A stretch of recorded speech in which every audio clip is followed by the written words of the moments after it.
O modelo de von Neumann é uma forma de organizar o funcionamento interno de um computador. Ele foi proposto na década de 1940 e é a base da maior parte dos sistemas computacionais modernos. A principal ideia desse modelo é usar uma única memória para armazenar tanto os dados quanto as instruções no programa. Isso permite que o computador seja reprogramável, ou seja, ele pode mudar de função apenas mudando o software, sem alterar o hardware. Nessas duas fotos aqui, nós possuímos os computadores antes do modelo de von Neumann. Os computadores eram máquinas enormes, gigantes. Eles possuíam metros e possuíam também milhares de cabos e válvulas. Cada nova tarefa exigia uma reconfiguração manual do hardware. Eles eram lentos, eram limitados e muito difíceis de programar. Era como se cada computador fosse feito sob medida para apenas uma função específica. Nessas outras duas fotos, nós temos os computadores após a proposta de von Neumann. Os computadores passaram a ser programáveis e muito mais versáteis. Essa mudança permitiu o surgimento de máquinas que usamos hoje em dia. Elas são menores, são mais rápidas, são capazes de executar diferentes tarefas apenas trocando software. Com isso, nós vemos que a arquitetura de Neumann trouxe uma flexibilidade, uma eficácia maior. Basicamente, ela abriu um caminho para a computação moderna. Os principais componentes do modelo de Neumann são memória, unidade de controle, unidade lógica e aritmética, ou ULA, dispositivo de entrada e, por fim, dispositivo de saída. Basicamente, o modelo de von Neumann é baseado em 5 componentes, que trabalham juntos para processar informações. Da memória é onde ficam armazenados os dados e também as instruções do programa, que o computador precisa executar. A unidade de controle, ela busca instruções na memória, interpreta o que deve ser feito e comanda os outros componentes. Na unidade lógica e aritmética, ela executa operações matemáticas e lógicas, como soma, subtração, cálculo em geral. Dispositivos de entrada permitem que informações externas cheguem até o computador, por exemplo, teclado ou mouse. No dispositivo de saída, são os que mostram o resultado do processamento, como um monitor ou uma impressora, etc. No ciclo de busca e execução, a principal função de um computador é executar programas, que nada mais são do que sequências de instruções armazenadas na memória. No início de cada ciclo, um registrador é chamado contador de programa, ou PC. Ele contém o endereço da próxima instrução a ser executada. Embora geralmente ele avance de forma sequencial, nem sempre isso acontece, não é obrigatório. Em alguns casos, podem ocorrer desvios ou saltos, então esse fluxo ele pode mudar. Assim que a instrução é localizada na memória, ela é transferida para outro registrador, conhecido como registrador de instruções, ou IR. É nele que ficam armazenados os bits, que representam qual operação deve ser realizada. A partir dessa informação, o processador interpreta a instrução e executa a ação correspondente. Segundo Stalin, as ações de execução podem ser divididas em 4 categorias, que são elas: transferência de dados, operações de entrada e saída, processamento de dados e controle. Na transferência de dados, ela envolve a movimentação de informações entre componentes. Por exemplo, da memória para um processador, ou de um processador para a memória, ou até outro dispositivo de entrada e saída aleatório. Na operação de entrada e saída, elas permitem a comunicação de um ambiente externo, como leitura de dados, de um teclado ou envio de informações para a tela ou impressora. No processamento de dados, são as instruções que envolvem cálculos, comparações. Normalmente, elas são realizadas na ULA, ULA. Por exemplo, somar 2 valores ou verificar se um número é maior que o outro. Enfim. No controle, ela pode alterar o fluxo da execução. Por exemplo, com desvio ou instruções que determinam a próxima instrução, que será utilizada a partir do outro endereço. E com isso, essas quatro categorias, nós temos um ciclo. Primeiro, a CPU busca na memória a próxima instrução a ser executada. Segundo, a unidade de controle interpreta o que a instrução quer fazer.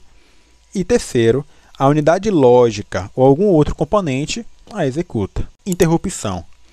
A interrupção acontece sempre que um dispositivo precisa de uma atenção maior do processador. A interrupção é um sinal que faz o processador pausar o que está fazendo para lidar com um evento importante, como um clique do mouse ou uma tecla pressionada. Depois de tratar o evento, o processador retoma sua tarefa anterior.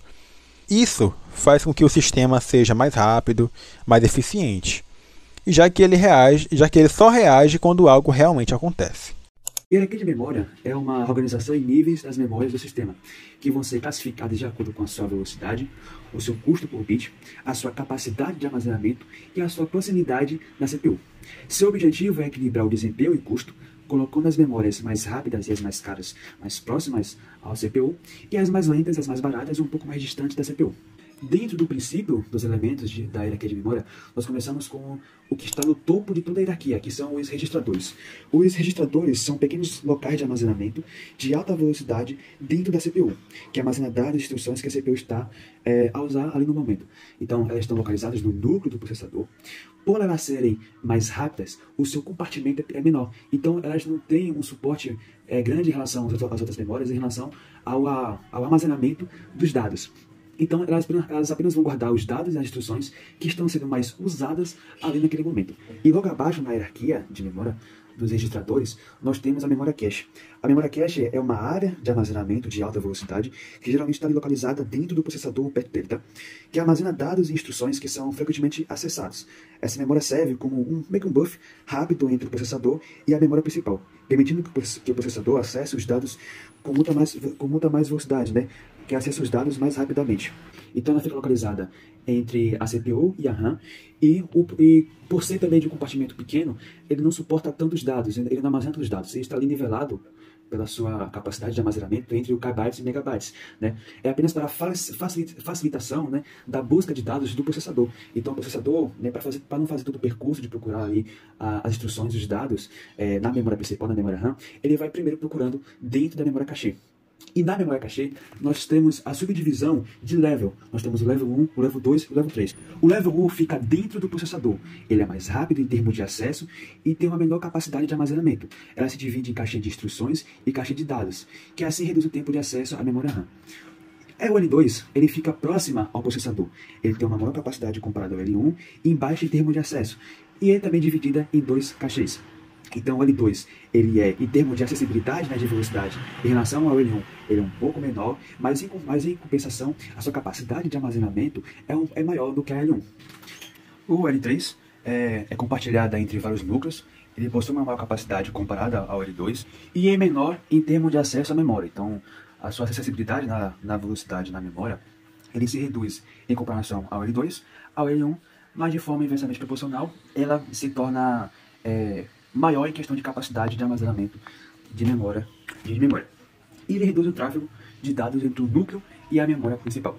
A memória principal, ou a memória RAM, ela armazena dados e instruções dos programas em uso, muito mais lenta que a cache, porém com maior capacidade. A CPU acessa a RAM quando os dados não estão no cache, né?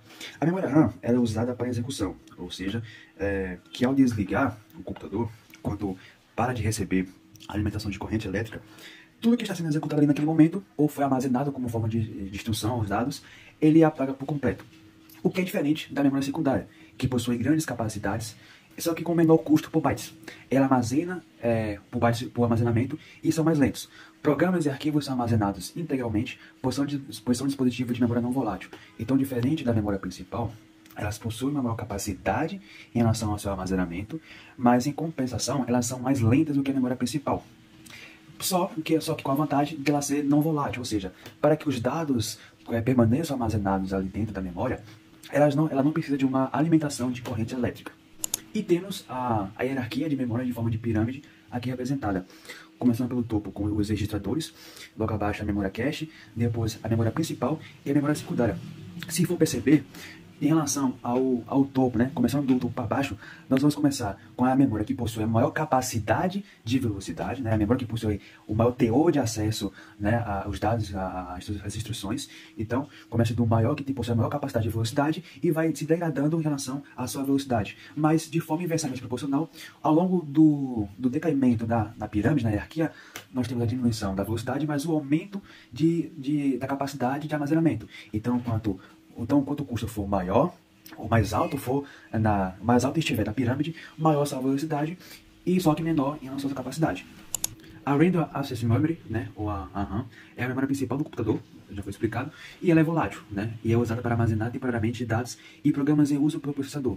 Então, quando essa memória não recebe mais a alimentação da corrente elétrica, da eletricidade, ela perde todos os seus dados. Mas ela pode ser dividida em DRAM e SCRAM. Dynamic RAM, é mais comum nos computadores, é mais lenta e mais barata. Precisa constantemente ser recarregada para manter os dados. Usada na RAM principal como DDR3, DDR4, DDR5, DDR, etc. E a SCRAM ela é mais rápida e mais cara e não precisa ser recarregada com tanta frequência, né? É usada em memória de cachê do processador. E agora temos aqui a tabela dos tipos de memória, essa categoria, o mecanismo de apagamento, né, o mecanismo de escrita também, e a sua volatilidade. A memória de acesso aleatório, a RAM, é uma memória apenas de leitura e de escrita. Tá? O seu mecanismo de apagamento pode ser por forma elétrica, né, eletricamente, em nível bytes. O mecanismo de escrita é eletricamente, e a sua volatilidade é volátil. Né? Então, para o seu funcionamento, para a execução aí dos dados dentro da memória, somente com alimentação da corrente elétrica. A ROM, a memória apenas de leitura, ela serve apenas para a leitura. Então, seu mecanismo de escrita é mascarado, né? O uso de máscaras. Ela é gravada durante o processo de fabricação do componente. Então, durante a fabricação do componente já vem pré-escrito, tá? Dentro da memória, e o usuário apenas poderá fazer a leitura daqueles dados. Temos a EEPROM, que é uma ROM programável e apagável, que permite a gravação e apagamento dos dados através da emissão de raios ultravioletas, permitindo novas gravações. Então, diferente da ROM, ela é uma memória apenas de leitura, mas que também pode ser reescrita através de raios ultravioletas, né? Mas esse processo de novas gravações só podem ser feitas por técnicos eletrônicos ou até mesmo o fabricante ali do componente. Temos também a memória flash. A memória flash é meio que uma evolução da memória EEPROM, que permite ser escrita e apagada inúmeras vezes com o uso de corrente elétrica, né? Então o próprio usuário ele pode realizar as operações tanto de gravação como de escrita, ou de escrita e de leitura, através de seus dispositivos. E como a EEPROM e a memória flash, os dois são não voláteis. Então, para o seu uso ali de armazenamento, né, de capacidade de armazenar, ela não necessariamente precisa, ela não precisa de alimentação de corrente elétrica, tá? Para continuar ali com seus armazenamentos. E a PROM, eletricamente apagável, né, a EEPROM, ela apenas permite a gravação e o apagamento dos dados através da emissão de corrente, né, de corrente elétrica. Então, diferente da EEPROM, que se utiliza máquinas ali que projetam raios ultravioletas para fazer uma nova reescrita, né, fazer novas gravações, a EEPROM pode ser feita, né, a gravação e apagamento dos dados através da emissão de corrente elétrica.